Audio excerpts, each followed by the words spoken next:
I am enough of an artist to draw freely upon my imagination. Imagination is more important than knowledge. Knowledge is limited.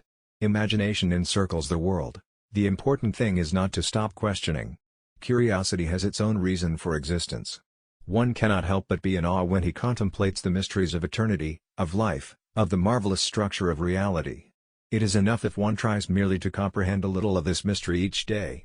Old man's advice to youth: never lose a holy curiosity. We dance for laughter, we dance for tears, we dance for madness, we dance for fears, we dance for hopes, we dance for screams. We are the dancers, we create the dreams. It would be possible to describe everything scientifically, but it would make no sense, it would be without meaning, as if you described a Beethoven symphony as a variation of wave pressure. Few people are capable of expressing with equanimity opinions which differ from the prejudices of their social environment.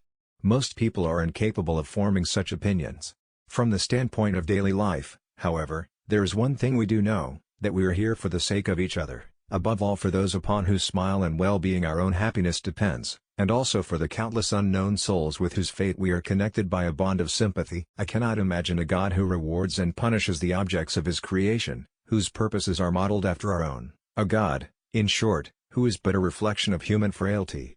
Neither can I believe that the individual survives the death of his body, although feeble souls harbor such thoughts through fear or ridiculous egotisms. Somebody who only reads newspapers and at best books of contemporary authors looks to me like an extremely nearsighted person who scorns eyeglasses. He is completely dependent on the prejudices and fashions of his times, since he never gets to see or hear anything else. He who joyfully marches to music rank and file has already earned my contempt. He has been given a large brain by mistake, since for him the spinal cord would surely suffice.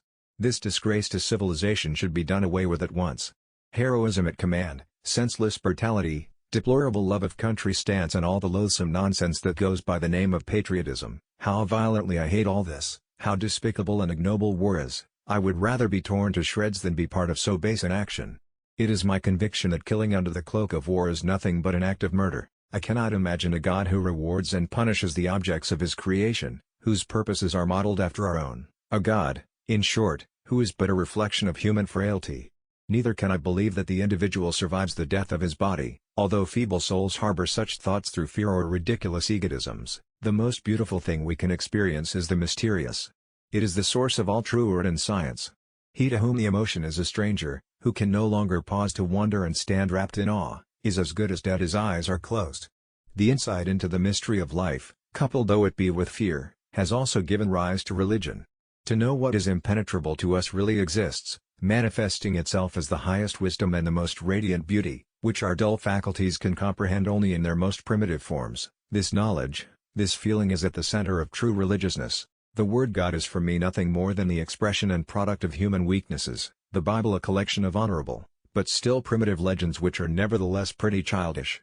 No interpretation, no matter how subtle, can, for me, change this. Everything is determined, the beginning as well as the end, by forces over which we have no control.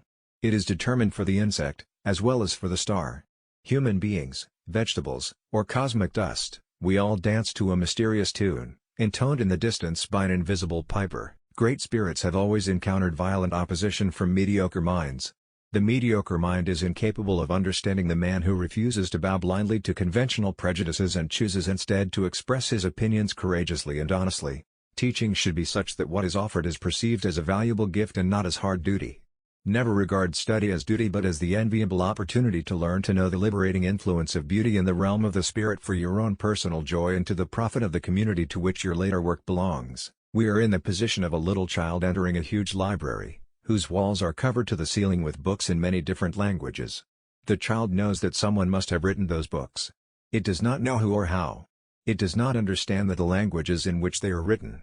The child notes a definite plan in the arrangement of the books, a mysterious order, which it does not comprehend but only dimly suspects. You see, wire telegraph is a kind of a very, very long cat.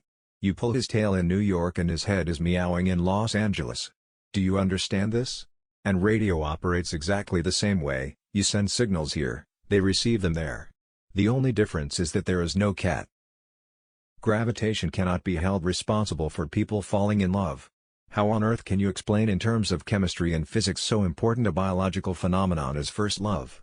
Put your hand on a stove for a minute and it seems like an hour. Sit with that special girl for an hour and it seems like a minute. That's relativity. I believe in intuition and inspiration. Imagination is more important than knowledge.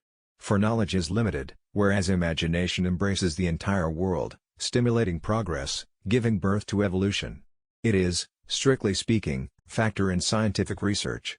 I do not at all believe in human freedom in the philosophical sense. Schopenhauer's saying, "A man can do what he wants, but not will what he wants," has been a very real inspiration to me since my youth. It has been a continual consolation in the face of life's hardships, my own and others, and an unfailing wellspring of tolerance. This realization mercifully mitigates the easily paralyzing sense of responsibility and prevents us from taking ourselves and other people too seriously. It is conducive to a view of life which, in part, gives humor its due.